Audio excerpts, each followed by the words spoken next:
Hi there, I'm going to show you 4-point kneel or tabletop as you might hear it being called. If you have a towel or a blanket you could fold up underneath your knees, go for it, or a very small cushion could be helpful, especially if you have sensitive knees. If you haven't already, perhaps watching our video on wrist care, neutral pelvis and spine, because all of that can be transferred into 4-point kneel and tabletop. Let's give this a try. I'll give you options as you go. Please always take options that suit your body and never force yourself into any shapes that are painful for you. Remember, you can rest at any time. Taking your hands underneath your shoulders, knees hip distance. You can choose to tuck or untuck your toes depending on your ankle flexibility. Spread your finger pads wide. Really press into your index and thumb and your finger pads as evenly as possible. The center of your palm is not completely flat and you're evenly distributing the weight in your palm, in your finger pads, and at the base of your palm, the sides of your palm.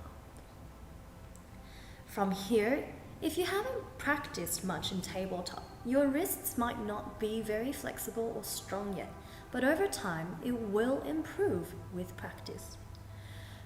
Can you feel as though you're pushing the floor away and separating your shoulder blades? This is step 1. We're going to practice a few shoulder slides and see how this feels on your wrists.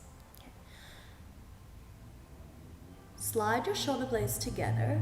Feel your chest coming towards the floor without bending your elbows. Slide your shoulders away from one another. Feel your chest lift away from the floor. Do this a few times and notice how this feels on your shoulders and your wrists. Try not to lock your elbows, especially for my extra flexible participants here. There's always a micro bend and your finger pads are really active.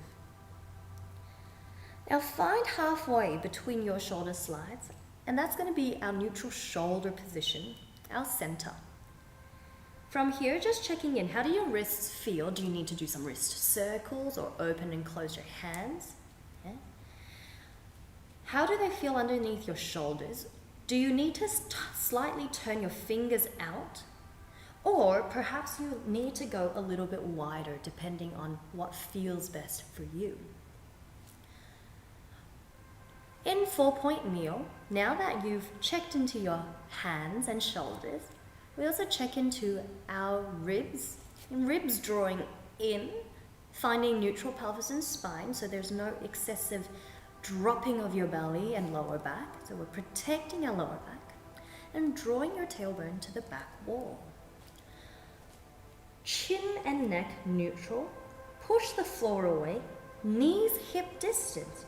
You have now found your 4-point kneel. Thanks for giving this a try. You can practice this a few times, maybe shoulder slides, and then you can start to find your cat-cows and your hip circles, which we'll explain in the next video. Remember to roll out those wrists.